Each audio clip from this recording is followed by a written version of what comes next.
Start. आंख भी खोलनी पड़ती है जनाब, आंख भी खोलनी पड़ती है जनाब उजाले के लिए, केवल सूरज के आने से अंधेरा नहीं मिटता। आपको आंख खोलनी पड़ती है। कुमार गौरव आपके सामने आ चुका है और इस मार्च के महीने को बेहतरीन बनाने के लिए, इस सप्ताह को बेमिसाल बनाने के लिए मैं आपके सामने हूं। चलो ठीक है, मैं राख ही सही, चलो ठीक है मैं राख ही सही, लेकिन इस राख के अंदर भी आग दबी बैठी हुई है। तो आइए, स्वागत है आपको। बहुत कुछ पढ़ाने, बहुत कुछ समझाने, आपके एग्जाम को फोड़ने के लिए, एग्जाम में जो जरूरी है उस पर बात करने के लिए मैं आपके सामने उपस्थित हूं। आप भविष्य में कोई भी एग्जाम दीजिएगा, जो आपकी मर्जी हो, वहां पर आपको ये जो 7 क्लास 6 क्लास जो आने वाली है, ये बहुत ही महत्वपूर्ण होंगी, बहुत कारगर आपके लिए सिद्ध होने वाली है। ठीक है, बिल्कुल। रघुवीर, प्रतिभा, शिवानी, महाकाल का दीवाना, रामेश्वरम, जोशना, पपीता, चंद्रिका, अभय, प्रियांशु, पंकज, लक्ष्मी, सभी का स्वागत है आप सभी का। बस आप पूरे ध्यान से क्लास को देखिएगा।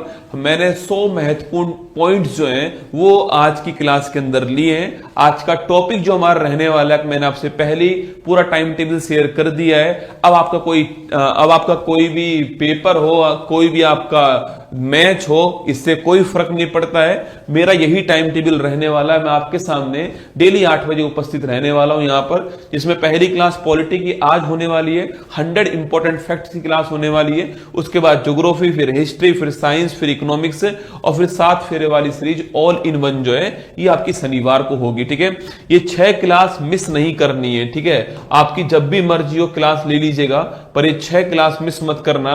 इन 6 क्लास का हर पॉइंट आपकी कॉपी के अंदर नोट होना चाहिए। और आज का जो हमारी पहली क्लास होगी वो होगी पॉलिटी के इंपॉर्टेंट फैक्ट। जो पॉलिटी है आपका, जो राज्य व्यवस्था है, अगर आपको ये क्लास अच्छी लगेगी तो इस 6 दिन के बाद से मैं फिर वापस से दोबारा जो है ऐसी क्लास आपके लिए दोबारा प्लान कर दूंगा। अगर आपको अच्छा लगेगा ये वाला जो नया पहल है, ये जो नई इनिशिएटिव है उसके बारे में। ठीक है, हम बहुत कम टाइम का उपयोग करेंगे, जिससे कि आप कम टाइम में सारी बातों को रिवाइज कर लेना।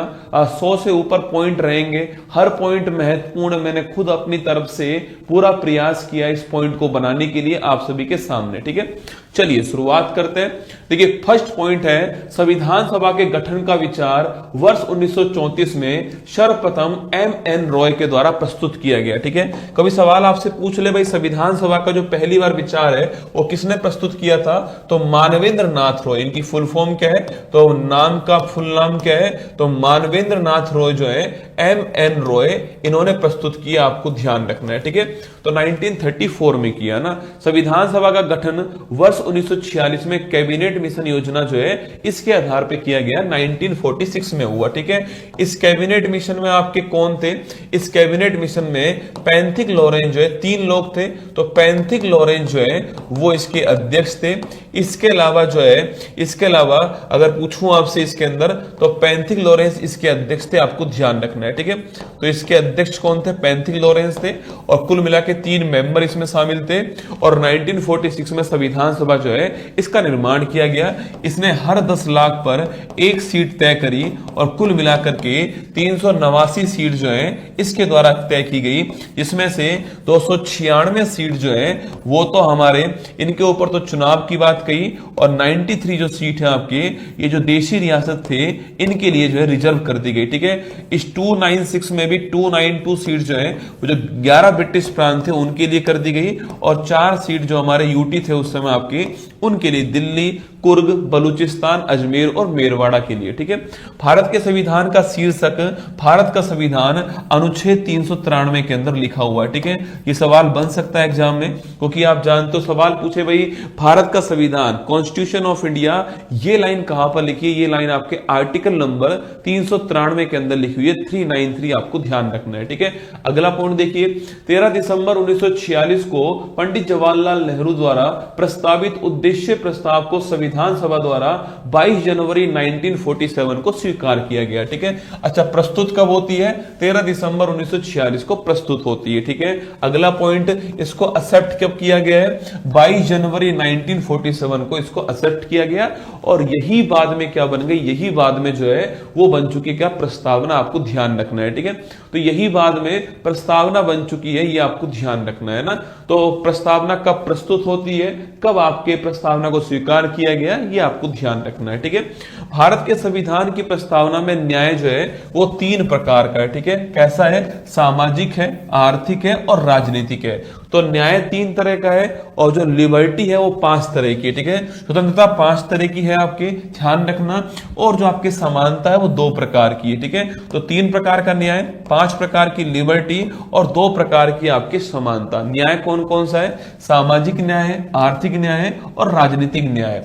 लिबर्टी कौन कौन सी है? विचार की है, अभिव्यक्ति की है, विश्वास की है, धर्म की है और उपासना। सवाल बन सकता है कौन सी नहीं है, सवाल ऐसे बन सकता है। ठीक है, तो विचार, अभिव्यक्ति, विश्वास, धर्म, उपासना की है।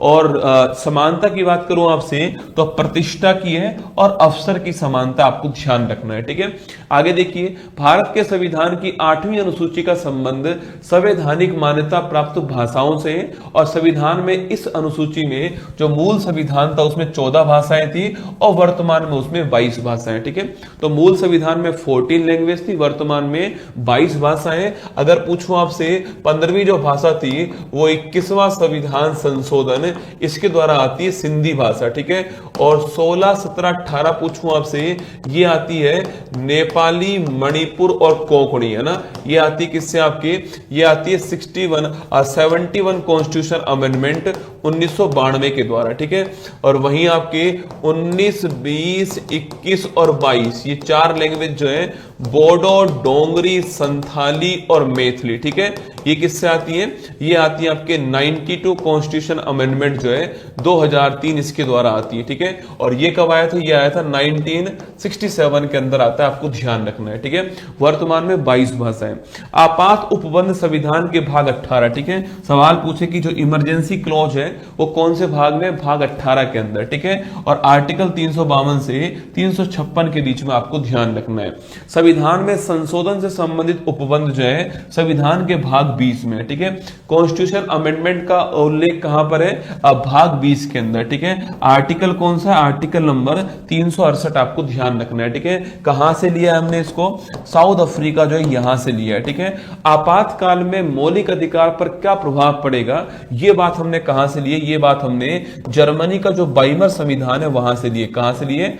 जर्मनी का जो वाइमर संविधान है वहां से लिया है कि इमरजेंसी में फंडामेंटल राइट पर क्या प्रभाव पड़ेगा। ठीक है, आगे देखिए, राजभाषा से संबंधित उपबंध संविधान के भाग 17 में उल्लेखित है। ठीक है, जो हमारी राजभाषा है उसका उल्लेख कहां पर है? भाग नंबर 17 में। ठीक है, आर्टिकल नंबर पूछूं आपसे 343 से 351 आर्टिकल है। ठीक है, 343 से 351 जो है आर्टिकल नंबर 343 के अंदर लिखा हुआ है संघ की राजभाषा क्या होगी, ऑफिशियल लैंग्वेज ऑफ यूनियन जो है वो क्या होने वाली है। 343 में 344 में लिखा हुआ है कि राजभाषा के लिए जो है एक आयोग बनाया जाएगा, ये भी आपको छापना है। और एक आयोग बना भी है, आयोग बनाने वाला राष्ट्रपति होगा और बीजी खरे आयोग जो है ये बन चुका है, आपको ध्यान रखना है। ठीक है, राष्ट्रपति ये आयोग बनाएगा, ध्यान रखिएगा।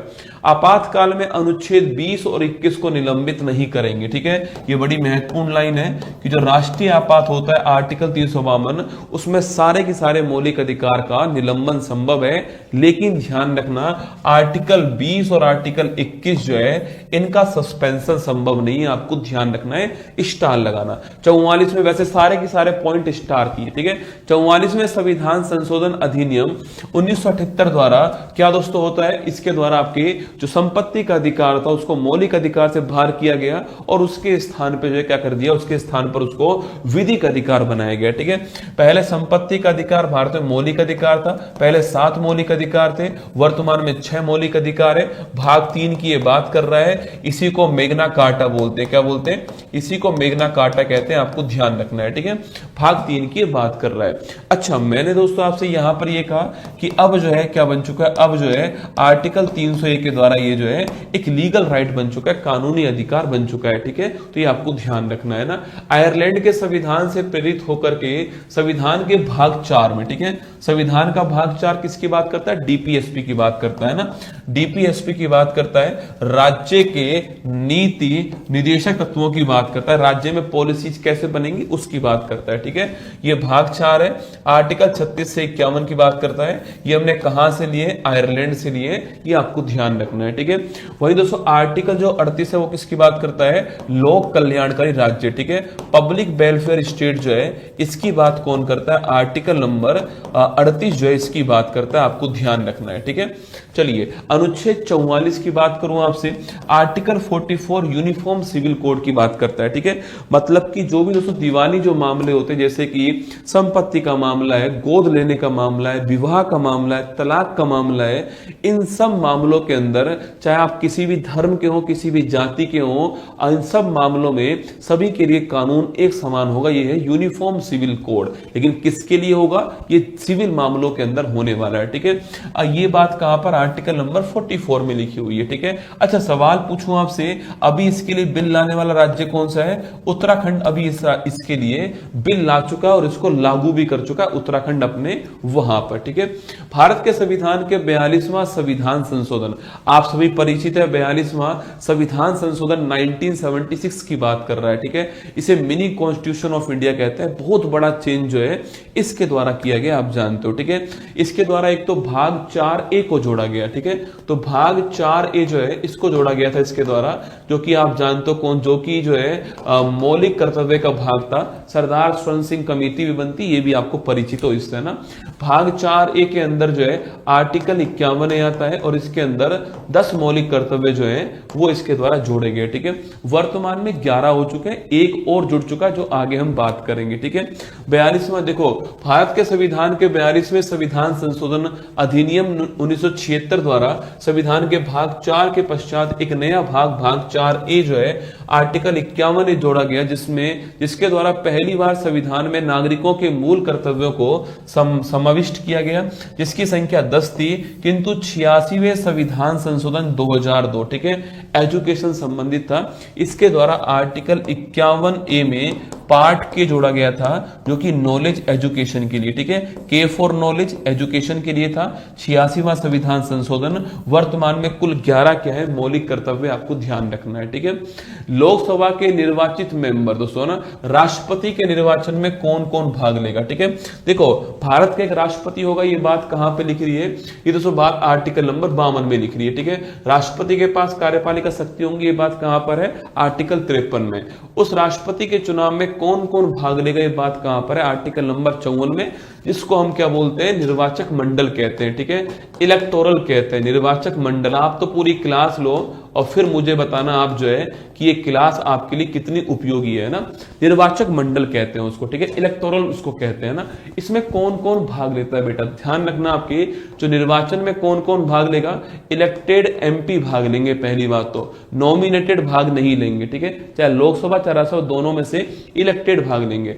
इलेक्टेड एमएलए भी भाग लेंगे, ध्यान रखना, इलेक्टेड एमएलए भी भाग लेंगे। कौन भाग नहीं लेगा, तो देखो नॉमिनेटेड आपके जो है वो भाग नहीं लेंगे, ठीक है। और जो मेंबर ऑफ लेजिस्लेटिव काउंसिल जो होते हैं, जैसे जो 6 राज्यों के अंदर है विधान परिषद जो है, उसके मेंबर भी भाग नहीं लेंगे, विधानसभा के मेंबर आपके भाग लेने वाले। इसके अलावा दिल्ली पुदुचेरी भी भाग लेंगे, इनके भी जो आपके एमएलए होंगे वो भाग लेंगे, ठीक है।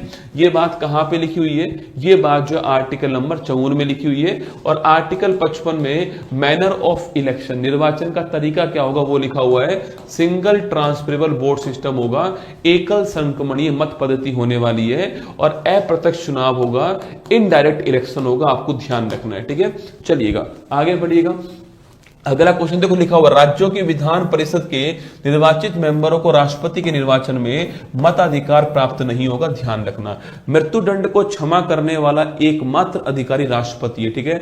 आर्टिकल 72 में जो कैपिटल पनिशमेंट जो होता है उसको क्षमा करने की पावर किसके पास में, राष्ट्रपति के पास में।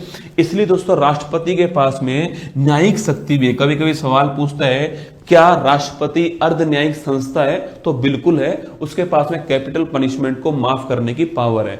अगर आपसे पूछूं आपसे, क्षमादान की पावर राष्ट्रपति के पास में भी है और राज्यपाल के पास में भी। राज्यपाल के पास कौन सा आर्टिकल है, आर्टिकल नंबर आपके 161 जो है ये राज्यपाल के पास में, ठीक है। लेकिन राज्यपाल ध्यान रखना एक तो कैपिटल पनिशमेंट को माफ नहीं कर पाएगा और एक मार्शल लॉ जो है इसको भी माफ नहीं कर पाएगा, ध्यान रखना, ठीक है। राष्ट्रपति पद हेतु पुनः निर्वाचन की पात्रता संविधान के अनुच्छेद 57 में उपलब्ध है। देखो आर्टिकल 52 में भारत का राष्ट्रपति होगा, 53 में कार्यपालिका शक्ति उसके पास होंगी, 54 में निर्वाचक मंडल होगा, 55 में मैनर ऑफ इलेक्शन होगा, 56 में उसका कार्यकाल होगा, 57 में उसका री इलेक्शन होगा, 58 में उसकी योग्यताएं होंगी, 59 में उसकी कंडीशन होंगी, 60 में उसकी शपथ होगी, 61 में उसका महाभियोग होगा। सारे के सारे मैंने लिख दिए। 52 में भारत का राष्ट्रपति, 53 में कार्यपालिका शक्ति, 54 के अंदर उसका निर्वाचक मंडल, 55 में मैनर ऑफ इलेक्शन, 56 में कार्यकाल टेन्योर टर्म ऑफ ऑफिस, 57 में री इलेक्शन, 58 में उसकी क्वालिफिकेशन, 59 में कंडीशन, 60 में शपथ, 61 में क्या होगा, महाभियोग या फिर इम्पीचमेंट होगा, ठीक है। तो आर्टिकल 57 आपको ध्यान रखना है, ठीक है। री इलेक्शन हो सकता है जितनी बार चाहो उतनी बार हो जाएगा। संविधान के अनुच्छेद 74 के अनुसार राष्ट्रपति की सलाह के लिए, सहायता के लिए एक मंत्री परिषद होगा जिसका प्रमुख मुखिया प्रधानमंत्री होगा, ठीक है। आर्टिकल कौन सा, आर्टिकल नंबर 74 में ये बात लिखी हुई है, ठीक है। केंद्रीय मंत्री परिषद में प्रधानमंत्री सहित लोकसभा की कुल सदस्य संख्या के अधिक से अधिक 15% मंत्री हो सकते हैं, ध्यान रखना। अगर पूछूं आपसे मंत्री परिषद की बात करूं आपकी यहां पर जो है संविधान में मिनिस्ट्री के अंदर कितने मंत्री होंगे तय नहीं था, ठीक है। लेकिन 91वां संविधान संशोधन होता है 2003 के अंदर और इसके द्वारा तय हुआ कि लोकसभा के 15% जो है वो मैक्सिमम मंत्री बन सकते हैं, आपको ध्यान रखना है, ठीक है। लेकिन दोस्तों दिल्ली के अंदर ये वाला मामला नहीं है। दिल्ली के अंदर जो है केवल 10% मंत्री बन सकते हैं, ठीक है। इसमें प्रधानमंत्री भी शामिल होगा, इसमें जो मुख्यमंत्री वो शामिल होंगे, ठीक है, ध्यान रखना है आपको ना। तो 15% का रूल है, ध्यान रखिएगा, ठीक है। भारत के संविधान के अनुच्छेद 69 में, अनुच्छेद 79 का शीर्षक क्या, संसद, ठीक है। फॉर्मेशन ऑफ पार्लियामेंट, और पार्लियामेंट में क्या क्या शामिल दोस्तों, आपके पार्लियामेंट के दो आपके क्या है, दो हाउस हैं। कौन कौन से हाउस है दो आपके, एक तो है राज्यसभा और एक है लोकसभा, ठीक है। ये कहां पर है, ये आपके पार्लियामेंट जो है, संसद जो है कौन से आर्टिकल में, आर्टिकल 79 में। राज्यसभा कौन से में, आर्टिकल 80 में। लोकसभा किस में, आर्टिकल 81 के अंदर, ठीक है। और इसके अंग की बात करूं आपसे, 3 इसके अंग है ना, 3 अंग है, राष्ट्रपति, लोकसभा और राज्यसभा। ये बढ़िया सवाल, ध्यान रखिएगा। संसद के हाउस कितने, 2 हाउस है, कौन कौन से, राज्यसभा और लोकसभा, आर्टिकल 80 और आर्टिकल 81। संसद के अंग कितने आपके, 3 है, लोकसभा, राष्ट्रपति, लोकसभा और राज्यसभा, ठीक है। ये बात आपकी यहां पर लिखी हुई है। आगे देखिएगा नेक्स्ट क्वेश्चन, लोकसभा और राज्यसभा की संयुक्त बैठक जो है, ज्वाइंट सिटिंग राष्ट्रपति द्वारा आहूत होती है। बड़ा महत्वपूर्ण सवाल है कि ज्वाइंट सिटिंग की समनिंग कौन करता है। समनिंग का मतलब बुलाता कौन है, तो ज्वाइंट सिटिंग को ऑलवेज कौन बुलाएगा, आपके राष्ट्रपति बुलाएगा, ठीक है। ज्वाइंट सिटिंग को हमेशा आहूत करना काम किसका होगा, वो आपके राष्ट्रपति का होने वाला है। और आर्टिकल नंबर 108 के अंदर जो है ज्वाइंट सिटिंग का उल्लेख है, ठीक है। आर्टिकल नंबर 108 में ज्वाइंट सिटिंग का उल्लेख आपको ध्यान रखना है और राष्ट्रपति ही ज्वाइंट सिटिंग को बुलाता है। लेकिन ज्वाइंट सिटिंग का हमेशा अध्यक्ष कौन होता है, लोकसभा स्पीकर जो है ये इसका अध्यक्ष होता है, ठीक है। अगर स्पीकर नहीं हो तो कौन होगा, डिप्टी स्पीकर जो है वो इसका अध्यक्ष होगा, ठीक है। और अगर मान लो डिप्टी स्पीकर भी नहीं है तो क्या होगा, तो आपके ध्यान रखना राज्यसभा का, आपके राज्यसभा का जो उपसभापति है वो इसका हेड होगा। ये तीनों पॉइंट आपको जरूर ध्यान रखने हैं। या तो स्पीकर हेड होगा, स्पीकर नहीं है तो डिप्टी स्पीकर हेड होगा, और अगर ये भी नहीं है तो राज्यसभा का जो उपसभापति आपके वो हेड होने वाला है, ध्यान रखिएगा, ठीक है। जॉइंट सिटिंग का, जॉइंट सिटिंग दोस्तों कहां पर नहीं आती है, तो मनी बिल के ऊपर जॉइंट सिटिंग नहीं आती है, ठीक है। जो मनी बिल है इसके ऊपर जो है जॉइंट सिटिंग नहीं आती है, और संविधान संशोधन बिल पर आपके कॉन्स्टिट्यूशन अमेंडमेंट बिल जो है इसके ऊपर भी जॉइंट सिटिंग नहीं आती है। जॉइंट सिटिंग कहां पर नहीं आती है, मनी बिल के ऊपर नहीं आती है, और इसके अलावा जो है संविधान संशोधन जो विधेयक है इसके ऊपर भी नहीं आएगी, आपको ध्यान रखना है, ठीक है। अब तक भारत में केवल 3 बार जो है संयुक्त बैठक हुई है, ध्यान रखिएगा ना, आर्टिकल 108। अच्छा, लोकसभा में अविश्वास प्रस्ताव प्रस्तुत करने के लिए 50 सांसदों का समर्थन चाहिए। बस आप तो केवल दिल भेजते रहो, ये मार्च का महीना मैं आपके लिए ऐतिहासिक बना दूंगा जीके जीएस के लिए। बस आप इस मार्च के महीने में पूरी शिद्दत के साथ में सारी क्लासेस लेते रहना, मैं आपको बहुत कुछ देने वाला हूं इस मार्च के महीने में, जो आपके एग्जाम में रामबाण साबित होगा, ठीक है।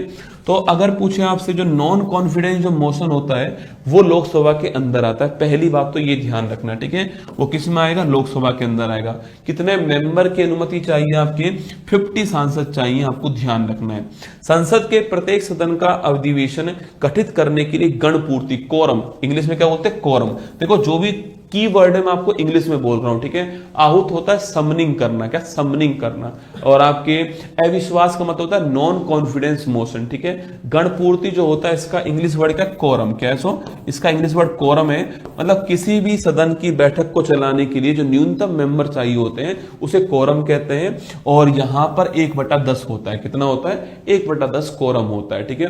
भारत में लोकसभा की सर्वाधिक सीट कहां पर है, उत्तर प्रदेश में 80 सीट है, महाराष्ट्र में 48 है, पश्चिम बंगाल में 42 है। कभी कभी वो यूपी नहीं पूछता आपसे, वो पूछता है सेकंड स्थान पे कौन है, या फिर ऑप्शन में पूछता है कि सर्वाधिक लोकसभा की सीट कहां पर है। Number first Paschim Bangal, number second Maharashtra, number third Arunachal Pradesh, number 4 Rajasthan. ध्यान रखना महाराष्ट्र के अंदर है, ठीक है। उत्तर प्रदेश पहले स्थान पर है। उत्तर प्रदेश की बात करूं आपसे, 80 लोकसभा सीट यहां पर है, आपको ये टॉप दोस्तों अपने आप में ध्यान आपकी, और विधानसभा सीट वहां पर भी टॉप है, अभी आगे दिखा दूंगा आपको ना। देखो सुप्रीम कोर्ट जो है उसका आदर्श वाक्य क्या है, यतो धर्मोस्त्यज्य, लिखना आपकी यतो धर्मोस्त्यज्य, ये आपको ध्यान रखना है। ये किसका है, सुप्रीम कोर्ट का आदर्श वाक्य, महत्वपूर्ण सवाल है। शुरुआत कब होती है, 28 जनवरी 1950 को शुरुआत होती है, ध्यान रखिएगा। 1+7 इसका उस समय जो है स्ट्रक्चर था, ध्यान रखिएगा। 28 जनवरी की तारीख भी ध्यान रखना है, ठीक है। आगे देखिए, उच्चतम न्यायालय के गठन के समय न्यायाधीशों की संख्या 8, मैंने अभी कहा ना 1+7, ठीक है। 1+7 था, 1+7 है ना, तो एक मुख्य न्यायाधीश और आपके साथ जो है अन्य न्यायाधीश थे, ठीक है। अच्छा, अब उस समय मुख्य न्यायाधीश कौन थे, तो जस्टिस हीरालाल जे कानिया जो है वो उस समय मुख्य न्यायाधीश पहले, ठीक है। अभी 51वें नंबर के कौन है, तो वो कौन, आपके जस्टिस आपके संजीव खन्ना जो है आपके, ये वर्तमान में भारत के 51वें नंबर के मुख्य न्यायाधीश हैं, जस्टिस संजीव खन्ना जी, है ना। एम फातिमा बीबी सुप्रीम कोर्ट की पहली महिला न्यायाधीश थी, ठीक है। सुप्रीम कोर्ट की पहली महिला न्यायाधीश कौन है, एम फातिमा बीबी, ठीक है। अच्छा, हाई कोर्ट की पहली महिला न्यायाधीश पूछूं आपसे कौन आपके, तो हाई कोर्ट में जो पहली महिला मुख्य न्यायाधीश कौन थी, अन्ना चांडी, ठीक है, केरल के अंदर ना। और हाई कोर्ट की पहली महिला मुख्य न्यायाधीश पूछूं आपसे, पहली महिला न्यायाधीश अन्ना चांडी। पहली महिला मुख्य न्यायाधीश की बात करूं आपसे, वो कौन थी, लिखना, तो वो थी आपके कौन, लीला सेठ। कौन थी, लीला सेठ थी, हिमाचल प्रदेश, आपको ध्यान रखना है, ठीक है। भारत के अब तक के एकमात्र मुख्य न्यायाधीश जस्टिस एम हिदायतुल्लाह ने राष्ट्रपति के रूप में कार्य किया। महत्वपूर्ण सवाल है, आप सभी जानते हो कि राष्ट्रपति बने थे कौन, आपके जस्टिस एम हिदायतुल्लाह जो है वो राष्ट्रपति बने थे, ठीक है। चलिए, वी.एस. रमा देवी भारत की एकमात्र महिला मुख्य निर्वाचन आयुक्त। जो भी सवाल बन सकते हैं, जिस प्रकार भी सवाल बन सकता है, ऐसे 100 महत्वपूर्ण पॉइंट, मतलब इनको सेलेक्ट करने में बहुत टाइम लग गया, ठीक है। इनको सेलेक्ट करने में, निकालने में बहुत टाइम लगा है, पर मंजूर है, जब पेपर आए तो उसमें फोड़ के आना, ठीक है। देखिए, रमा देवी की बात करूं आपसे, ये कौन है, भारत की एकमात्र महिला मुख्य निर्वाचन आयुक्त है ना, चीफ इलेक्शन कमिश्नर एकमात्र महिला कौन है, वो रमा देवी है, ठीक है। भारत के पहले चीफ इलेक्शन कमिश्नर कौन थे, आपके सुकुमार सेन। कौन थे, सुकुमार सेन थे, ध्यान रखना, ठीक है। वर्तमान में कौन आपके, ज्ञानेश कुमार जी कौन है, वर्तमान में ज्ञानेश कुमार जी लेटेस्ट अभी भारत के चीफ इलेक्शन कमिश्नर बने हैं ना। केंद्रीय सूचना आयोग का गठन सूचना का अधिकार अधिनियम 2005, ठीक है। एक तो भारत में आता है राइट टू एजुकेशन 2009, ठीक है, ये हमारा एजुकेशन वाला 2009 ना, और राइट टू इंफॉर्मेशन पूछूं आपसे, ये 2005 का हो गया। कब लागू होता है, 12 अक्टूबर 2005 से लागू होता है, ठीक है। तो सवाल पूछे कभी आपसे कि जो इंफॉर्मेशन जो कमीशन है भारत का, वो 12 अक्टूबर 2005 से लागू होता है, अधिनियम जो है वो 2005 का अधिनियम हो गया, ठीक है। अच्छा, नीति आयोग की स्थापना कब होती है, 2015 में। किसको रिप्लेस करता है नीति आयोग आपके, ये नीति आयोग जो है वो योजना आयोग के रिप्लेस करता है, ठीक है। योजना आयोग की स्थापना 1950 के अंदर होती है, ठीक है। योजना आयोग के रिप्लेस करने वाला कौन आपके, नीति आयोग इसको रिप्लेस करने वाला, आपको ध्यान रखना है, ठीक है। नीति आयोग की स्थापना 1 जनवरी 2015 को नीति आयोग की स्थापना होती है, ठीक है। सवाल पूछूं आपसे, इसका हेड कौन होता है, प्रधानमंत्री खुद इसके हेड होते हैं, ठीक है। अगला पॉइंट, ये एक थिंक टैंक की तरह काम करता है ना। यहाँ के वर्तमान में उपाध्यक्ष कौन है, सुमन बेरी इसके वर्तमान उपाध्यक्ष है, ठीक है। यहाँ के वर्तमान सीईओ कौन है, VVR सुब्रमण्यम जो है ये यहाँ के वर्तमान सीईओ है, ठीक है। तो प्रधानमंत्री इसके उपाध्यक्ष हैं, सुमन बेरी प्रधानमंत्री इसके अध्यक्ष हैं, सुमन बेरी इसके उपाध्यक्ष हैं, और VVR सुब्रमण्यम जो है वो नीति आयोग के वर्तमान में सीईओ, आपको ध्यान रखना है, ठीक है। अनुच्छेद 82, महत्वपूर्ण सवाल दोस्तों आपके, अनुच्छेद 82, ठीक है। आप देखते हो लोकसभा की सीट होती है और उन सीटों की बाउंड्री कैसे तय होती है कि भाई ये वाली लोकसभा की सीट यहां तक होगी, उसकी बाउंड्री तय करने के लिए हमारे पास में एक आयोग है जिसका नाम है परिसीमन आयोग, इसको इंग्लिश में बोलते हैं डिलिमिटेशन कमीशन, है ना। तो जो परिसीमन जो आयोग है उसका जिक्र कहां पर है, आर्टिकल 82 में। प्रत्येक जनगणना के बाद में परिसीमन किया जाएगा, यह तय हुआ था। परिसीमन आयोग का गठन जो है वो राष्ट्रपति के आदेश से होता है। अब तक केवल 4 बार ही परिसीमन हुआ है, ठीक है। 1952 में हुआ है, 1951 की जनगणना हुई उसके 1 साल बाद हुआ, 61 की जनगणना हुई उसके 1 साल बाद हुआ, 71 की हुई उसके बाद में हुआ, और 2001 की हुई 2 में हुआ, ठीक है। ये सवाल बहुत ही महत्वपूर्ण सवाल है कि अब तक कितनी बार परिसीमन हुआ है, 4 बार हुआ है, ध्यान रखना परिसीमन, ठीक है। आर्टिकल 82 परिसीमन के बारे में उल्लेख करता है। भारत में राज्य पुनर्गठन आयोग की स्थापना वर्ष 1953 में होती है। बड़ा महत्वपूर्ण सवाल है, अगर पूछे आपसे राज्य पुनर्गठन जो आयोग है इसकी स्थापना 1953 में होती है, और इसकी स्थापना किस कमेटी की सिफारिश पर होती है, ये आपके फजल अली कमेटी की सिफारिश पर होती है, ठीक है। कमेटी का नाम क्या, कमेटी का नाम क्या है, कमेटी का नाम है फजल अली कमीशन, फजल अली आयोग जो है ये कमेटी का नाम है। इसमें 3 मेंबर है, कितने, 3 मेंबर इसके अंदर, ठीक है। कौन कौन से हैं, तो फजल अली हो गए एक, तो आपके इसके अध्यक्ष हो गए, इसके अलावा हृदयनाथ कुंजरू हो गए, और आपके KM पणिक्कर हो गए। ये सवाल भी पूछ सकता है कि राज्य पुनर्गठन आयोग में कौन शामिल नहीं था, ठीक है। ये 3 के अलावा कोई एक नाम और दे देगा आपको, तो फजल अली, हृदयनाथ कुंजरू और KM पणिक्कर का नाम आपको ध्यान रखना है, ठीक है। चलिए आगे चलते हैं। महान्यायवादी, attorney general of India, Bharat में सबसे बड़ा वकील कौन है आपके, वो है महान्यायवादी। आर्टिकल कौन सा है, आर्टिकल नंबर 76 के अंदर, ठीक है। तो आर्टिकल 76 में महान्यायवादी अटॉर्नी जनरल ऑफ इंडिया का जिक्र है, और राष्ट्रपति के प्रसाद पर्यंत, राष्ट्रपति जब चाहे इसको अपॉइंट कर सकते हैं, राष्ट्रपति जब चाहे इसको निकाल सकते हैं, ठीक है।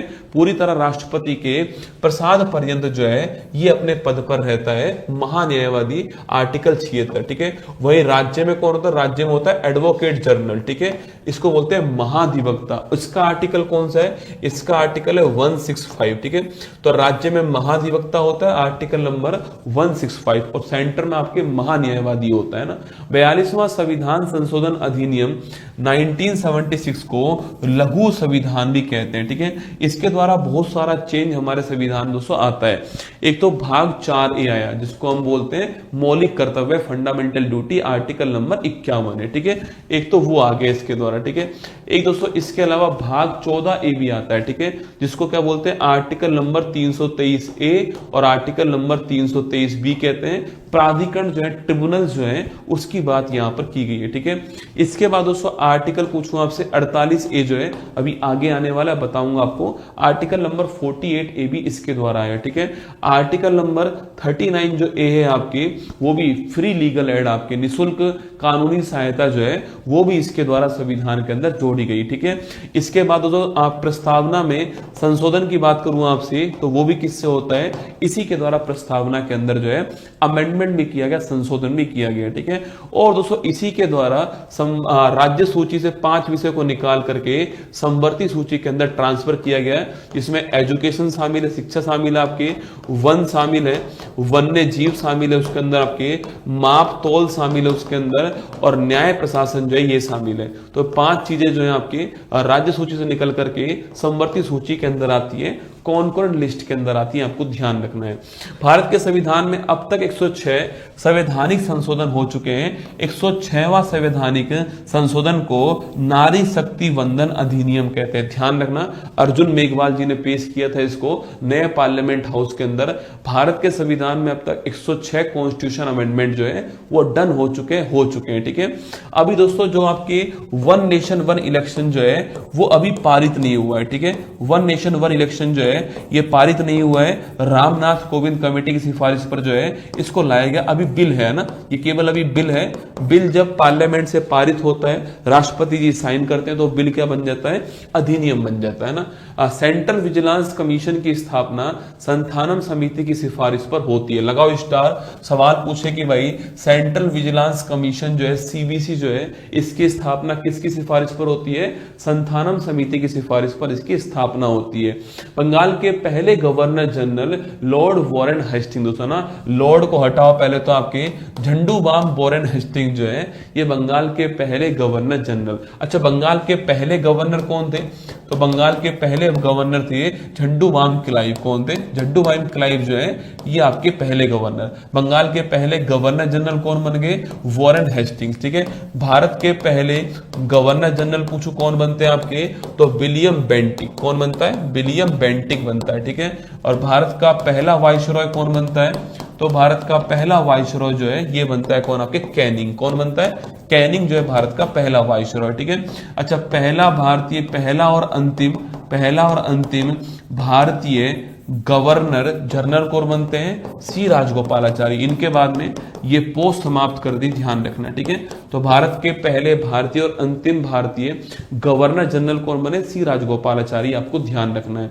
1784 का पिट्स इंडिया एक्ट, दोस्तों ना, इस एक्ट के द्वारा हमारे यहाँ पर 2 पोस्ट आती हैं, बोर्ड ऑफ डायरेक्टर और बोर्ड ऑफ कंट्रोल, ठीक है। जो बीओडी था आपके वो व्यापार के लिए आया, और जो बीओसी था बोर्ड ऑफ कंट्रोल जो है वो ईआईसी के ऊपर राजनीतिक कंट्रोल करने के लिए आया, ठीक है। तो भारत में जो द्वैध शासन है, ड्वेल सिस्टम जो है, उसकी शुरुआत कब होती है, 1784 के पिट्स इंडिया एक्ट से। महत्वपूर्ण सवाल है, देखो इस एक्ट के तहत ड्वेल सिस्टम जो है इसकी शुरुआत होती है। एक बीओडी बनाया गया व्यापारिक मामलों के लिए, एक बीओसी बनाया गया राजनीतिक मामलों के लिए, और ये 1858 का जो अधिनियम आएगा ना उसके द्वारा समाप्त होंगे। क्योंकि आप जानते हो इसी एक्ट के द्वारा ईस्ट इंडिया कंपनी जो है उसका रूल भारत में समाप्त किया गया। जब दोस्तों ईआईसी नहीं रहेगी तो फिर इनकी कोई जरूरत नहीं होगी। तो बीओडी और बीओसी का समाप्ति कब होती है, 1858 के गवर्नमेंट ऑफ इंडिया एक्ट के द्वारा जो है इनकी समाप्ति होती है, आपको ध्यान रखना है, ठीक है। भारत सचिव का पद कहां पर आता है, इसी एक्ट में भारत सचिव का पद, बड़ा महत्वपूर्ण क्वेश्चन है, भारत सचिव का पद कहां पर आता है, 1858 के एक्ट में आता है। और इसी एक्ट के द्वारा ईस्ट इंडिया कंपनी का जो रूल है आपके वो भारत से अंत हो गया, और जो क्राउन है, जो आपके महारानी जो है, उसका सीधा रूल भारत में स्टार्ट हो गया, ठीक है। 1909 का एक्ट द्वारा सांप्रदायिक निर्वाचन आपके प्रणाली जो है इसकी शुरुआत हुई, ठीक है। इसे बोलते हैं मार्ले मिंटो एक्ट। क्या बोलते हैं, मार्ले मिंटो एक्ट कहते हैं। इसके द्वारा भारत में कम्युनल इलेक्शन जो है आपके ये शुरू हुआ, ठीक है। मतलब कि दोस्तों मुसलमान वाले एरिया में मुसलमान व्यक्ति वोट देगा और मुसलमान व्यक्ति ही चुनाव लड़ेगा, ठीक है। वोटिंग भी केवल वही लोग करेंगे। ये जो था आपके ये सांप्रदायिक निर्वाचन प्रणाली थी 1909 के एक्ट में चालू होती है। 1919 के एक्ट के अंतर्गत प्रांतों में ड्वेल सिस्टम की शुरुआत होती है। सवाल पूछे कि भाई प्रांतों में ड्वेल सिस्टम कब चालू होता है, तो प्रोविंस के अंदर 1919 के मॉन्टेग्यू चेम्सफोर्ड अधिनियम से शुरुआत होती है। समाप्ति कब होती है, समाप्ति आपकी 1935 के अधिनियम से प्रांतों में होती है, प्रांतों में एंड हो गया, और जो केंद्र है यहां पर केंद्र में ड्वेल सिस्टम जो है ये स्टार्ट हो गया। सवाल बहुत सारे बनेंगे, पूरे ध्यान से सुनते जाओ बस, ठीक है। अच्छी लगे तो क्लास लाइक जरूर कर देना, लाइक जो है वो जरूरी है ना आप सभी का, ठीक है, मेहनत के लिए है ना। आरबीआई की स्थापना 1 अप्रैल 1935 को होती है, ठीक है। यंग हिल्टन कमीशन शाही आयोग की सिफारिश पर आरबीआई की स्थापना 1 अप्रैल 1935 को होती है, ये आपको ध्यान रखना है। और 1 जनवरी 1949 को इसका राष्ट्रीयकरण होता है, और इसके पहले अध्यक्ष कौन थे, ओशबोर्न स्मिथ जो है ये इसके पहले अध्यक्ष थे, आपको ध्यान रखना है, ठीक है। कैबिनेट मिशन कब आता है, 1946 में कैबिनेट मिशन भारत में आया था, ये आपको ध्यान रखना है। 3 मेंबर थे, पैंथिक लॉरेंस जो है वो इसके हेड थे। संविधान सभा का 9 दिसंबर 1946 सोमवार को प्रातः 11 बजे, उस दिन सोमवार था भाई साहब, सवाल पूछ ले कभी आपसे, आप रीजनिंग लगाने लग जाओ, यहां पर वो निकालते हैं ना, सोमवार था मंगलवार था, रीजनिंग में मत घुसना, ठीक है। 9 दिसंबर 1946 सोमवार को प्रातः 11 बजे संसद के केंद्रीय हॉल में विधिवत शुरुआत होती है, ठीक है। जो सेंट्रल हॉल है आपके, उसमें पहली बैठक कब होती है, 9 दिसंबर 1946 को पहली बैठक होती है, ठीक है। और इसमें अस्थायी अध्यक्ष किसको बनाया गया, आपके मतलब टेम्परेरी आपके हेड किसको बनाया गया, डॉक्टर सच्चिदानंद सिन्हा जो है इनको टेम्परेरी हेड इसके अंदर बनाया गया, ठीक है। 9 तारीख को पहली बैठक होती है, 10 तारीख को दूसरी बैठक होती है, और 11 तारीख को आपकी तीसरी बैठक होती है, ठीक है। हम लोग सोचते हैं कि 9 को पहली हुई और 11 को दूसरी हुई, ठीक है, नहीं, 9 को पहली, 10 को दूसरी, 11 को तीसरी, 12 को चौथी होती है, और 13 को पांचवी होती है, ठीक है। कभी सवाल पूछे कि भाई प्रस्तावना संविधान में किस बैठक में पेश होती है, तो 5वीं में, कौन सी में, 5वीं में, है ना, तीसरी में नहीं होती, 5वीं में ना। कई लोग सोचते हैं 9 को पहली, 11 को दूसरी, 13 को तीसरी, गलत है ना। 9, 10, 11, 12, 13 पांचों दिन बैठक होती है। हाँ, 11 दिसंबर की जो बैठक थी उसमें डॉक्टर राजेंद्र प्रसाद जी को संविधान सभा का स्थायी अध्यक्ष बनाया गया, आपको ध्यान रखना है, ठीक है। संविधान सभा में कुल 15 महिला मेंबर थी, है ना, संविधान सभा में कुल 15 महिला मेंबर, आपको ध्यान रखना है, ठीक है। प्रारूप समिति जो है इसका फॉर्मेशन 29 अगस्त 1947 को होता है, ठीक है। जो ड्राफ्टिंग कमेटी है इसका निर्माण कब होता है, 29 अगस्त 1947 को होता है, और डॉक्टर भीमराव अंबेडकर जी इसके अध्यक्ष थे, है ना। 26 नवंबर 1949 को अपनाए संविधान में 395 अनुच्छेद, 8 अनुसूचियां और 22 भाग थे, ठीक है। जो हमारा मूल संविधान था उसमें 395 अनुच्छेद, 8 अनुसूचियां और 22 उसके अंदर भाग थे। 42वां संविधान संशोधन अधिनियम 1976 के द्वारा प्रस्तावना में 3 नए वर्ड जोड़े गए, कौन कौन से, समाजवाद, पंथ निरपेक्षता और अखंडता, ठीक है। प्रस्तावना में केवल एक बार ही अमेंडमेंट हुआ है, और यही आपका अमेंडमेंट था 42 नंबर का कॉन्स्टिट्यूशन अमेंडमेंट। समाजवाद, पंथ निरपेक्षता, अखंडता, ये 3 वर्ड आपके वहां पर जोड़े गए, ठीक है। पहले प्रस्तावना में अमेंडमेंट का तो रूल नहीं था, लेकिन फिर 24 अप्रैल 1973 को भारत में एक ऐतिहासिक केस होता है, केशवानंद भारती केस। कौन सा है, केशवानंद भारती केस होता है। इस केस के द्वारा कहा गया कि प्रस्तावना में भी संशोधन संभव है, ये यहां पर कहा गया, ठीक है। आगे देखिए, राष्ट्रपति, उपराष्ट्रपति तथा राज्यपाल की शपथ का उल्लेख अनुसूची नंबर 3 में नहीं है, ठीक है। अनुसूची 3 में शपथ का उल्लेख है, पर राष्ट्रपति, उपराष्ट्रपति, राज्यपाल का नहीं है। राष्ट्रपति का कहां पर है, आर्टिकल 60 में ना। उपराष्ट्रपति का कहां पर, आपके आर्टिकल नंबर 69 में, ठीक है। और राज्यपाल का कहां पर, आपके आर्टिकल नंबर 159। तो राष्ट्रपति का 60 में, उपराष्ट्रपति का 69 में, और राज्यपाल का 159 में उल्लेख है ना। छठी अनुसूची जो है इसमें 4 राज्य हैं, असम, मेघालय, जहां जहां भी हॉट स्पॉट है वहां वहां सवाल मैंने बनाए, ठीक है। कम टाइम में अधिक सवाल कराने की गारंटी देता हूं मैं आपको, ठीक है। असम में, मेघालय में, मिजोरम में, त्रिपुरा में छठी अनुसूची। मैं चाहूं तो इस क्लास को 5 घंटे तक पढ़ा सकता हूं और मैं चाहूं तो इस क्लास को 1 घंटे में आपको खत्म करके भी दिखा दूंगा, ठीक है। तो असम, मेघालय, मिजोरम, त्रिपुरा, इन चारों का उल्लेख छठी अनुसूची में, इन चारों राज्यों के नाम आपको ध्यान रखना है। 9वीं अनुसूची को पहला संविधान संशोधन होता है 1951, ठीक है। हाँ, सवाल पूछे आपसे कि भाई अंतरिम संसद के द्वारा किस संविधान संशोधन को अनुमति मिली थी। देखो संसद की जो पहली बैठक होती है वो 1952 में होती है ना, लोकसभा की और राज्यसभा की पहली बैठक 52 में होती है, पर ये वाला अमेंडमेंट 1951 में आ गया, ठीक है। मतलब संसद ने तो अप्रूवल दिया नहीं होगा, संसद थी नहीं दोस्तों आपके समय, जो संविधान सभा थी ना उसी को हमने अंतिम संसद बना दिया था, ठीक है, और उसी ने इसको अनुमति दी थी, ध्यान रखना है ना। और इसमें लैंड रिफॉर्म के बारे में था, ठीक है। आगे देखिए 10वीं अनुसूची आपके 52वां संविधान संशोधन 1985 के द्वारा दल बदल को रोकना इसका उद्देश्य था ना। 11वीं अनुसूची पूछूं आपसे 73वां संविधान संशोधन लिखना आपके 1992 के द्वारा 24 अप्रैल 1993 से लागू होता है, ठीक है। और इसमें कितने विषय हैं आपके? 29 विषय आपको ध्यान रखना है, ठीक है। अब 12वीं अनुसूची में कितने विषय हैं? 18 विषय हैं। 74वां संविधान संशोधन 1992 में आपको ध्यान रखना है, ठीक है। ये 73 से, ये 74 से, यहाँ पर 29 विषय, यहाँ पर आपके 18 विषय, ठीक है। आर्टिकल 3 में क्या लिखा हुआ है? नए राज्यों का निर्माण करना है आपको, और कोई राज्यों की सीमा में चेंज करना है, क्षेत्र में चेंज करना है, नाम में चेंज करना है, तो आर्टिकल नंबर 3 से होगा, ठीक है। आर्टिकल 1 में अभी आगे बताऊंगा, आर्टिकल 3 में लिखा हुआ है कोई भी नया राज्य बनाना है आपको, पुराने में कोई भी नाम वाम चेंज करना है, तो ये सारी बातें आर्टिकल 3 में। आर्टिकल 23 की बात करूं तो मानव का दुर्व्यापार, बड़ा महत्वपूर्ण क्वेश्चन है, यूपीएससी सवाल पूछ चुका है कि ह्यूमन ट्रैफिकिंग जो है इसको रोकने के लिए कौन सा आर्टिकल है, तो ह्यूमन ट्रैफिकिंग को रोकने के लिए आर्टिकल नंबर 23 है, ठीक है। मानव का दुर्व्यापार, मानव के अंगों की तस्करी जो है, ट्रैफिकिंग जो है, इसको रोकना, और बलात्श्रम जो फोर्स लेबर जो होता है आपके, कि पिता भी कर रहा है फिर आने वाली पीढ़ी भी उसकी श्रम करने में लगी हुई है उसी एक जगह पर जो है, तो उसको फोर्स लेबर कहते हैं, इसको रोकना, ठीक है। आर्टिकल 39A क्या बोलता है? आर्टिकल 39A 42वां संविधान संशोधन और आपके समान न्याय और निशुल्क विधिक सहायता, फ्री लीगल एड, क्या बोलते हैं? फ्री लीगल एड कहते हैं। इसी के द्वारा भारत में एक संस्था बनती है, इसका नाम क्या है? National legal service authority of India, NALSA ना।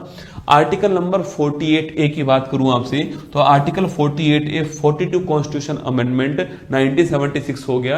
पर्यावरण का जो संरक्षण है इसकी बात यहां पर की गई है, ठीक है। आर्टिकल 50 बोलता है कार्यपालिका और न्यायपालिका इनमें सेपरेशन ऑफ पावर होगा, शक्ति को पृथक्करण करना, इनमें कलेश ना हो आपस में, ठीक है।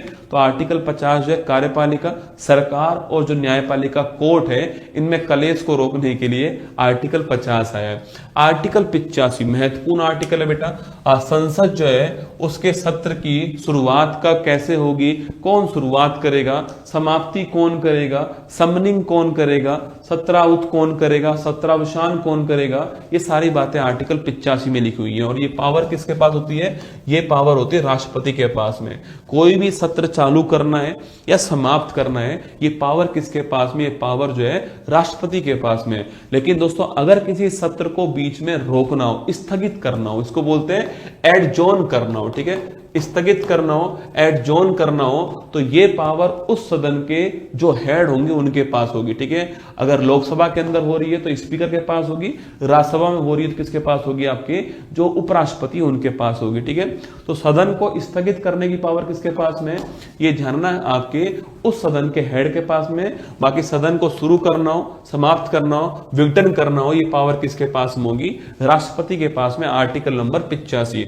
आर्टिकल 110 पूछूं आपसे, मनी बिल की डेफिनेशन कहां पर है? Article number 110।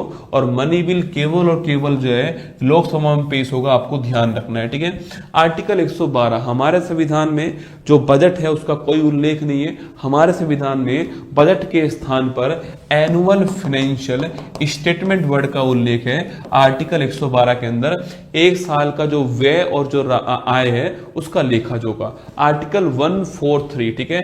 सुप्रीम कोर्ट जो है, अगर राष्ट्रपति को कभी लगता है कि देश के अंदर कोई कानूनी विषय उत्पन्न हो सकता है तो उस समय वो सुप्रीम कोर्ट से सलाह ले सकता है। ये पावर कहां पर है? आर्टिकल नंबर 143 में, ठीक है, सलाहकारी शक्ति है ना। आर्टिकल 148 पूछूं आपसे तो भारत के जो सीएजी हैं वर्तमान में के संजय मूर्ति जो है ये भारत के वर्तमान सीएजी हैं।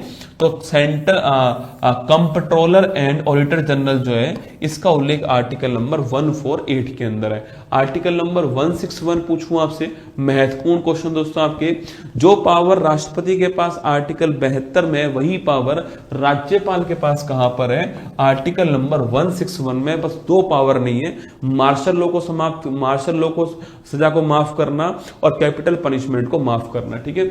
आर्टिकल नंबर 215, ठीक है, हाई कोर्ट एक अभिलेख न्यायालय होगा, रिकॉर्ड कोर्ट होगा, ठीक है। High court is a record court, मतलब कि हाई कोर्ट डिसीजन जो देगा उस डिसीजन को संभाल के रखेंगे और भविष्य में डिस्ट्रिक्ट कोर्ट में, सेशन कोर्ट में कोई ऐसा केस आता है तो वहां उस डिसीजन का यूज करेंगे, ठीक है। ऐसे सुप्रीम कोर्ट भी एक रिकॉर्ड कोर्ट है आर्टिकल नंबर 129 से, ठीक है, ध्यान रखना है।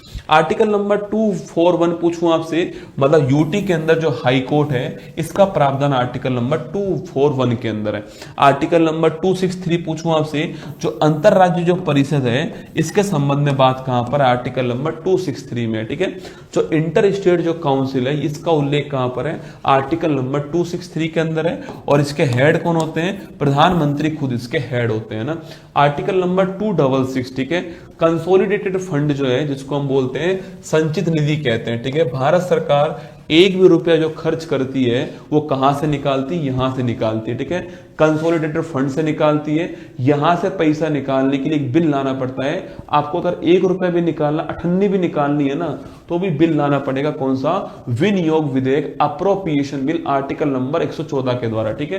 तो आर्टिकल नंबर 266 में आपके संचित निधि का उल्लेख किया गया, आपको ध्यान रखना है, ठीक है। और आर्टिकल नंबर 267 के अंदर आकस्मिक जो निधि है, कोई बाढ़ आ गई, आपदा आ गई, सुनामी आ गई, भूकंप आ गया, तो उस समय जो पैसा चाहिए, अब बिल तो नहीं ला पाओगे उस समय आप जो है, तो कोई पैसा चाहिए अर्जेंट में तो यहां से निकालेंगे कंटिजेंसी फंड से, और राष्ट्रपति के हाथ में होता है, ठीक है।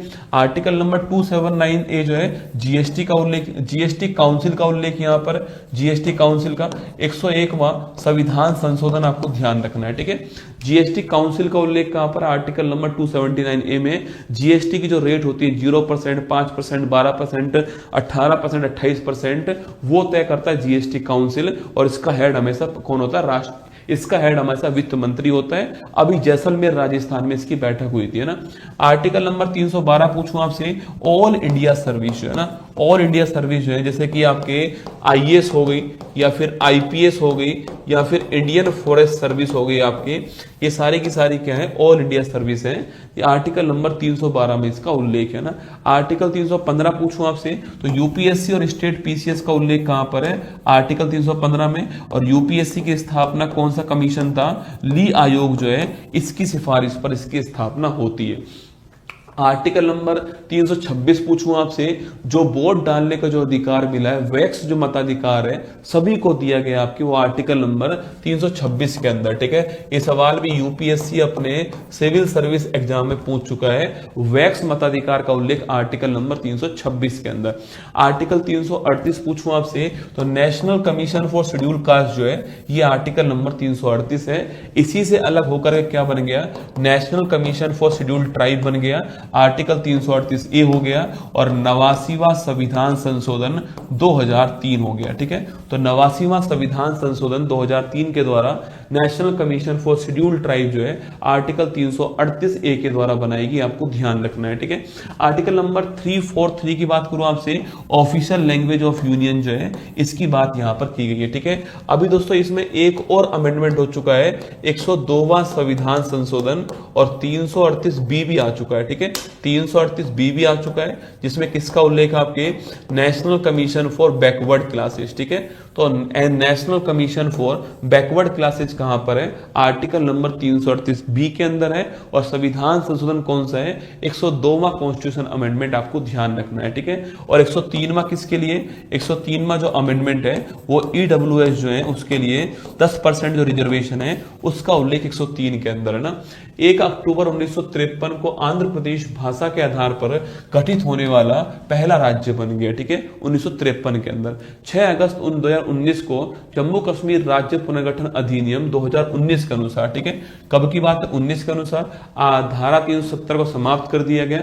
और 31 अक्टूबर 2019 को, कब की बात है, 31 अक्टूबर 2019 को जम्मू कश्मीर से जम्मू कश्मीर और लद्दाख जो है 2 नए यूटी बनाए गए, ठीक है। और इसके बाद में 26 जनवरी 2020 को दादर नागर हवेली और दमन दीव जो है इनका विलय कर दिया है। भारत में वर्तमान में 28 राज्य और 8 यूटी, आपको ध्यान रखना है। आर्टिकल 1 की बात करूं आपसे, India that is Bharat shall be a union of state.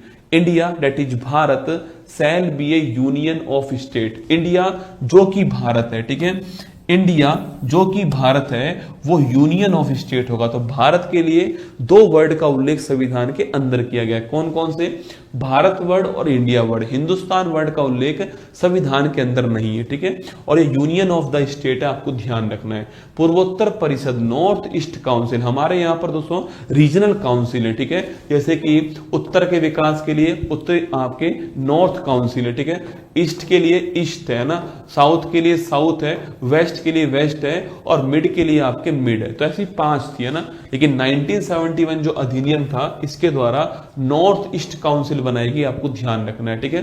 तो जो पूर्वोत्तर परिषद है इसका निर्माण किससे किया, आपके 1971 के अधिनियम से किया। और इसका मुख्यालय कहां पर है, शिलोंग में इसका मुख्यालय है। और जो रीजनल काउंसिल जो होती है उनका हेड कौन होता है, होम मिनिस्टर जो है, अपने मोटा भाई जो है अमित शाह जी, वो इसके हेड है। नागरिकता संशोधन अधिनियम CAA, नाम सुना आपने, CAA सिटीजनशिप अमेंडमेंट एक्ट 2019, ठीक है। इसके द्वारा दोस्तों आपके अमेंडमेंट किया गया कि जिनका बाप भारत है, ठीक है, जिन देशों का बाप दोस्तों भारत है, कौन कौन से हैं, बांग्लादेश, अफगानिस्तान, पाकिस्तान, जिनका बाप भारत है, बांग्लादेश, अफगानिस्तान, पाकिस्तान।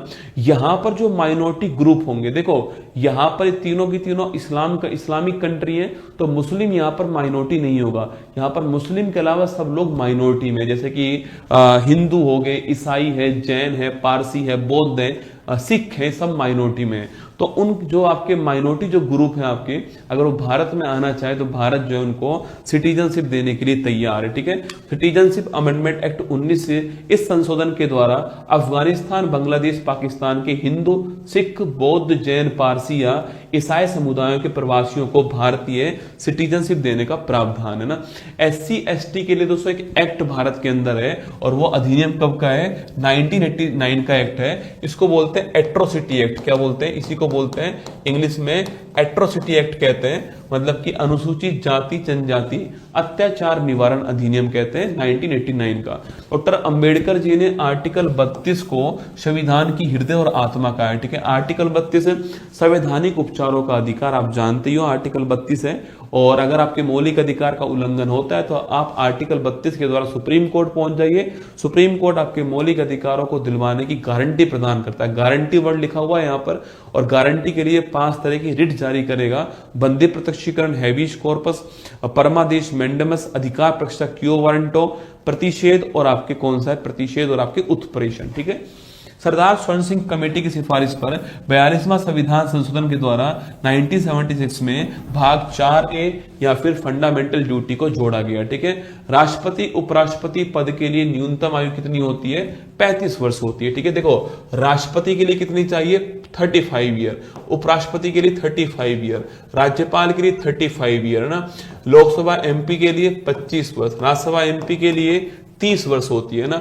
MLA के लिए 25 वर्ष, MLC के लिए 30 वर्ष होती है, ठीक है। इलेक्शन आपको पंचायत का इलेक्शन लड़ना है कितने, आपके 21 वर्ष, वोट डालने के लिए 18 वर्ष। ये आपको सारी ध्यान रखनी है। अब तक 3 बार भारत में राष्ट्रीय आपातकाल लग चुका है, ठीक है। एक बार जब चीन ने हमारे ऊपर अटैक करा, 1962 की बात है। एक बार 1971 में जब भारत पाकिस्तान का वॉर हुआ तब की बात है। और एक बार 1975 में जब आंतरिक अशांति हुई उसके आधार पर लगाया गया। यही तारीख थी 26 जून की तारीख, कौन सी थी, यही तारीख थी 26 जून की तारीख है।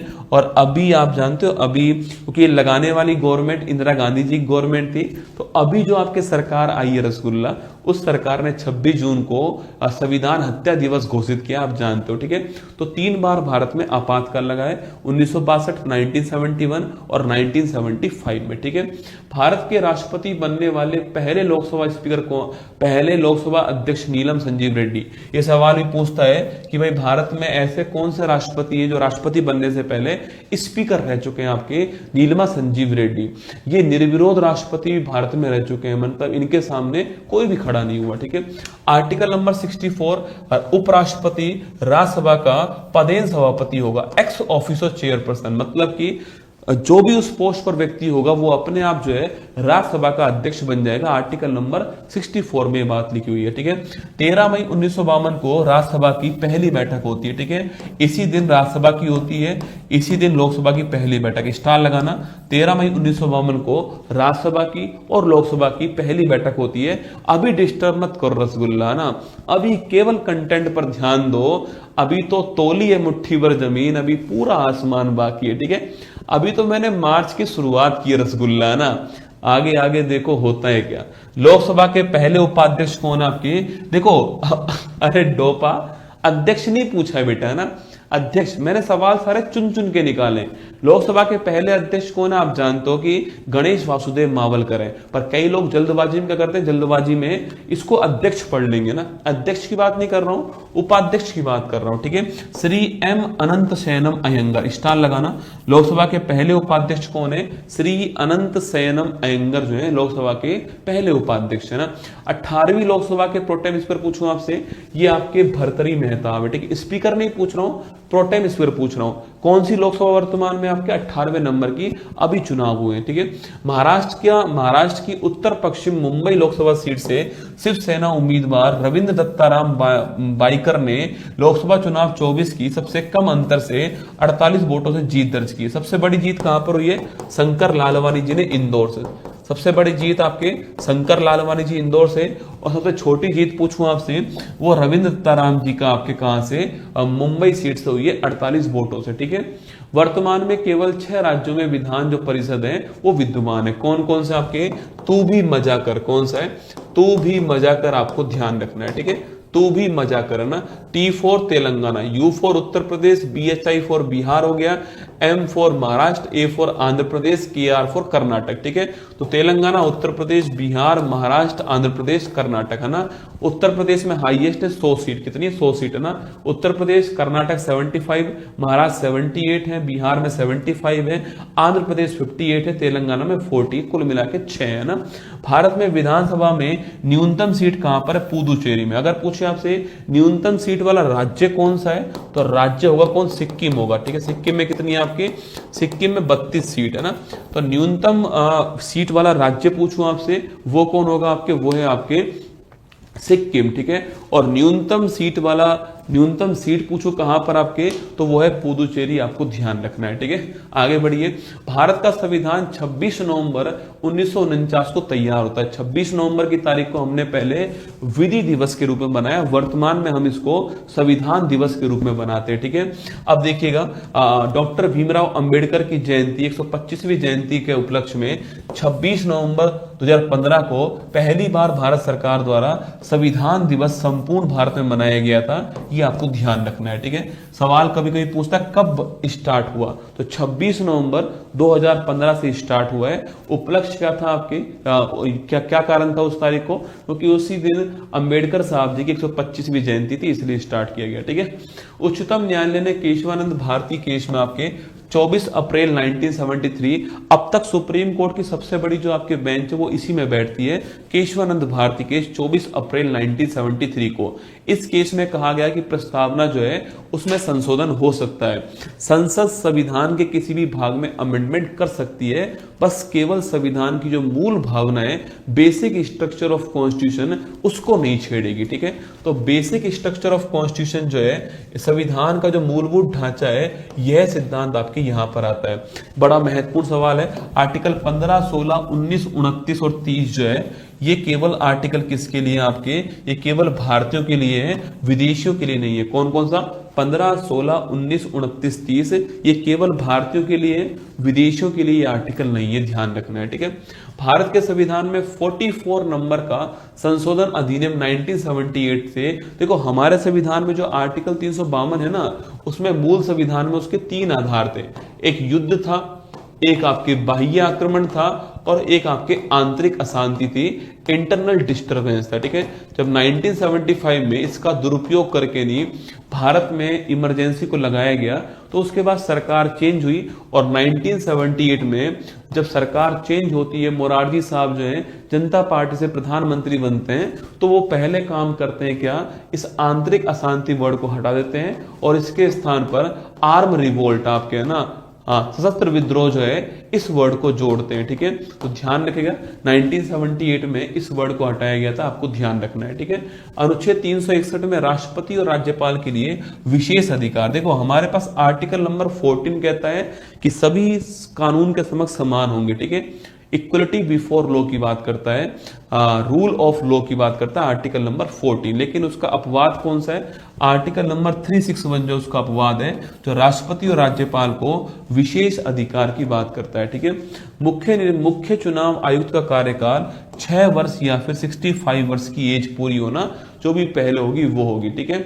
अच्छा, अगर सवाल दोस्तों आपसे यहां पर ये पूछ ले कि जो चीफ इलेक्शन जो कमिश्नर है, अगर इसकी बात करूं आपसे, तो कार्यकाल 6 वर्ष होगा या 65 वर्ष की एज जो है, जो भी पहले होगी वो होगी, ठीक है। ध्यान रखना। इसके अलावा दोस्तों आपके यूपीएससी का पूछूं आपसे तो भी यही होगा, ठीक है। सीएजी पूछूं आपसे तो भी यही होगा ना, तो सीएजी, यूपीएससी और चीफ इलेक्शन कमिश्नर जो है, तीनों का कार्यकाल कितना होता है, 6 वर्ष या फिर 65 वर्ष एज पूरी, जो भी हो वो पहले होगा, ठीक है। मंत्री परिषद लोकसभा के प्रति सामूहिक रूप से उत्तरदायी होते हैं, ठीक है। आर्टिकल नंबर 75(3) कहता है कि जो मंत्री परिषद है वो सामूहिक रूप से ना किसके प्रति, जो लोकसभा है इसके प्रति उत्तरदायी होगा, ठीक है। और जो आपके मंत्री है अकेला, वो आर्टिकल 75(2) कहता है कि जो राष्ट्रपति है उसके प्रति उत्तरदायी होगा, ठीक है। और एक दोस्तों कोई व्यक्ति मंत्री बनता है या राष्ट्रपति प्रधानमंत्री बनता है या मुख्यमंत्री बनता है, तो वो बन सकता है अगर वो मेंबर नहीं है, क्या, अगर वो मेंबर नहीं है तो बन सकता है, ठीक है। लेकिन ध्यान रखना 6 माह के अंदर उसको सदन का मेंबर बनना पड़ेगा, ये आपको ध्यान रखना है, ठीक है। राधाकृष्णन और सर्वपल्ली राधाकृष्णन और हमीद अंसारी राज्यसभा के 2 सभापति हैं जो लगातार 2 कार्यकाल तक पद पर रहे हैं, आपको ध्यान रखना है, ठीक है। 25 जून को केंद्र सरकार द्वारा संविधान हत्या दिवस घोषित, मैंने कहा ना 25 जून की तारीख को केंद्र सरकार ने संविधान हत्या दिवस घोषित किया है। 25 जून 1975 को आपातकाल जो है इसकी घोषणा होती है। भारत में पंचायती राज का शुभारंभ कब होता है, राजस्थान के नागौर जिले से होता है, ठीक है, बख्तरी गांव से। राजस्थान के नागौर जिले के बख्तरी गांव से 2 अक्टूबर 1959 को पंडित जवाहरलाल नेहरू आपके शुभारंभ करते हैं। लेकिन चुनाव पहली बार कहां हुए, 11 अक्टूबर 1959 को पंचायती राज संस्थानों का पहला चुनाव जो है वो आंध्र प्रदेश में हुआ। महत्वपूर्ण सवाल है, चुनाव आंध्र प्रदेश में पहली बार हुए, पर ध्यान रखना शुभारंभ आपके नागौर जिले में होता है, पहली बार आपको ध्यान रखना है, ठीक है। चलिए आगे देखिए, नेक्स्ट क्वेश्चन आपके सामने यहाँ पर जो है, तो ये हमारे 100 फैक्ट जो है वो आपके पूरे हो गए, ठीक है। काउंट कर लीजिए टाइम को, आपकी घड़ी में टाइम है और मेरे 100 फैक्ट है, ठीक है। आपकी घड़ी में टाइम है और मैंने आपको 100 पॉलिटी के जो फैक्ट हैं वो आपको पढ़ा दिए, ठीक है। और मैंने वादा आपसे किया था कि मैं 1 घंटे में आपको इसको पूरे को पढ़ा दूंगा, तो ये 100 क्वेश्चन हमारे 100 से ऊपर ही है रसगुल्ला ना, 100 से ऊपर ही है। 100 तो मैं आपसे बोल रहा हूं ऐसे ही आपके, मैंने 44 पेज पढ़ाए आपको, एक पेज में 3-4 क्वेश्चन तो है ही कम से कम आपके, तो 120 के आसपास क्वेश्चन है ना, 120 के आसपास जो है वो फैक्ट है। फिर एक फैक्ट के अंदर बहुत सारी बातें मैंने आपको बताई हैं, तो ये मैंने आपको एक पहली क्लास मेरी करवा दिया ना, कम टाइम में असरदार क्लास मैंने पढ़ाई है आपको, एग्जाम के हिसाब से महत्वपूर्ण, आप एक भी पॉइंट को नहीं छोड़ पाओगे, ये आप तय मान के चलना, ठीक है। तो ये मेरी तरफ से आपके लिए पहली क्लास थी। मैंने आपसे पहले ही कहा हुआ है कि ऐसी जो क्लास है आपकी कल भी आएगी, कल आपकी जो क्लास आने वाली है, मुझे मत बताओ आपकी कि सर मैच है नहीं है, मुझे कोई मतलब नहीं है इस बात से। मेरा तो जो मैच चालू होगा आपके, चैंपियंस ट्रॉफी आएगी चली जाएगी, भविष्य में भी दोबारा आएगी, ठीक है। पर जो ये समय चल रहा है ना, ये समय रसगुल्ला वापस नहीं आने वाला, ये समय एक बार गया तो फिर दोस्तों गया, ठीक है। आप तय कर लीजिए। आपको लगता है कि गुरुजी मैच देखना है तो मैच देख लेना, बाद में पढ़ लेना, पर मैं तो कल 8 बजे आऊंगा आपके सामने, ठीक है। मैं तो 8 बजे कल आऊंगा आपके सामने और ज्योग्राफी के 100 इंपॉर्टेंट फैक्ट जो हैं वो पढ़ाने वाला हूं आपको। इसके लिए आपको तैयार रहना है, ठीक है। क्लास कैसी लगी? प्रयास किया कम टाइम में आपको सारी बातें पढ़ा सकूं, टाइम कम से कम लगे इसलिए पूरा मैंने प्रयास किया है। अब क्लास अच्छी लगी हो तो लाइक कर देना और कमेंट कर देना, आपका कोई कमेंट हो तो। बाकी बहुत जल्दी आपसे इसी महीने में आगरा में मुलाकात होने वाली है, तैयार रहना आगरा वालों। आगरा के बाद में बनारस में मुलाकात होगी और ये सफर ऐसे ही आपके आगे बढ़ता रहेगा, पर इस बार आगरा में आपसे मुलाकात होगी। चलिए, कैसी लगी आपको ये मेहनत बताना मुझे। ये जो 1 सप्ताह बेमिसाल मैंने चालू करा है, ऊपर मैंने लिंक लगवा दिया, चिंता मत कीजिए। ज्योग्राफी की क्लास कल उस लिंक पर होने वाली है, फिक्स 8 बजे आऊंगा। 1 घंटे की क्लास आपकी होने वाली है। 1 घंटे में 100 इंपॉर्टेंट फैक्ट जो है वो आपके सामने पढ़ाकर चला जाऊंगा। जब भी आपका मन करे इस क्लास को सेव कर लीजिएगा, जब भी मन करे इस क्लास को वापस जो है एक बार कान में लगाकर ईयरफोन जो सुन लेना। ये 100 क्वेश्चन तो आपके एग्जाम में ठीक हो ही जाएंगे अगर सवाल कोई एग्जाम में आता है तो। चलिए, ऑल द बेस्ट आप सभी को। जय हिंद, थैंक यू।